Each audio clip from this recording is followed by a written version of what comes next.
Hello everyone.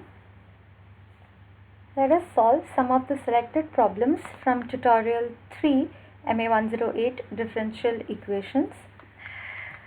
This tutorial is about learning the concepts related to finding out the complementary function and the particular solution of the ODEs involving constant coefficients. So let us begin. Problem number 3. Find the differential equation of the form y double prime plus ay prime plus by equal to 0, where a and b are constants for which the following functions are the solutions. So in this case, we know that the given differential equation is this, where a and b are constants. Here we already know the two solutions for this function. So by the definition of the solution, it should satisfy the given differential equation, which means that when we substitute these two functions, they should be satisfying this equation numbered as 1. Okay. Since yx equal to 1 is a solution of 1, therefore you just plug in y here, y equal to 1. So y is a constant when we put y equal to 1, which means this y double prime will be equal to 0 and so will be y prime. So therefore we get b times 1 equal to 0, which implies that b is equal to 0 in this case.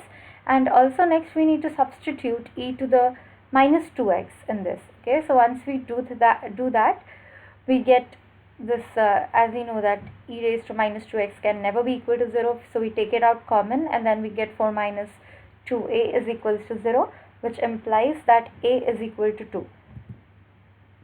Okay, so therefore we get a equal to 2 and b equal to 0, which we again plug in the general form of the differential equation that is given to us, and from there we deduce that the differential equation y double prime plus 2y prime equal to 0 is the differential equation which has the solutions as e to the minus 2x and 1. Let's move on to the next problem. Problem number 6. So we have to solve your y double prime minus 4y prime plus 3y equal to 0, where y at 0 is given to be equal to 1, and the condition on y prime is that when x is equal to 0, y prime is equal to minus 5. Okay. So this initial value problem is given to us is this. Okay. So now we need to find out the characteristic equation. So the characteristic equation, how do we get it? So characteristic equation, just replace y, let's say we have y to the nth derivative. Okay, so there you replace y to the nth derivative of y as m raised to n. Okay, and when we just have y, it means that we have 0th derivative of y, which is y itself. So taking that into consideration, we just instead of when we are making the characteristic equation, we just substitute y to be equal to 1. Okay, so therefore here in this case it is double derivative of y, so this term will be replaced by m square, and here we have dy by dx, so this will be replaced by m, and here we have a y which will be replaced by 1. Therefore we get the characteristic equation as m square minus 4m plus 3 equals 0, and this implies the values of m is equals to 3 and 1.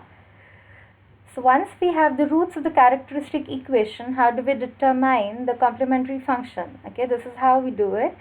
So in the case here, as in here, we have real roots and they are distinct. So when we have distinct real roots, let's say we have m1 and m2 as the roots which are distinct, that means m1 is not equal to m2. So in that case, we get the complementary function as c1 times e raised to m1x plus c2 times e raised to m2x. Okay, so likewise here we would have the general solution as, why do we have this as general solution? Because see, this is a homogeneous equation. Alright, so here the solution will just be the complementary function. So we have y of x is equals to c1 times e raised to 3x plus c2 times e raised to x, where c1 and c2 are arbitrary constants. But we need to find this solution. So we have not yet used the initial values that are given to us, that is y at 0 is equal to 1 and y prime at 0 is equal to minus 5. So in order to substitute, we will in advance compute y prime.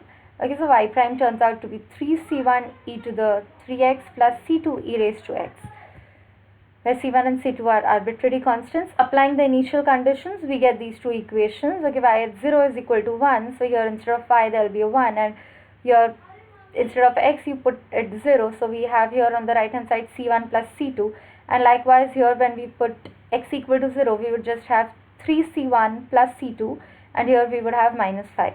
So solving these two equations for c1 and c2 would yield that c1 is equal to minus 3 while c2 is equal to 4, and therefore the solution of the IVP2 is given by yx equal to, okay, so we go back here and we substitute the values, the arbitrary constants that we have got here due to this imposed condition on this differential equation. So we plug in the values of c1 and c2 to get y of x is equals to minus 3 e raised to 3x plus 4 times e raised to x. Right. So let us move on to the next problem. Here we have to solve the following initial value problem. So here d plus 1 the whole square y is equals to 0. By d we mean the differential operator, alright, and here it is operating on y. Okay, so just d of y would mean dy by dx, for example.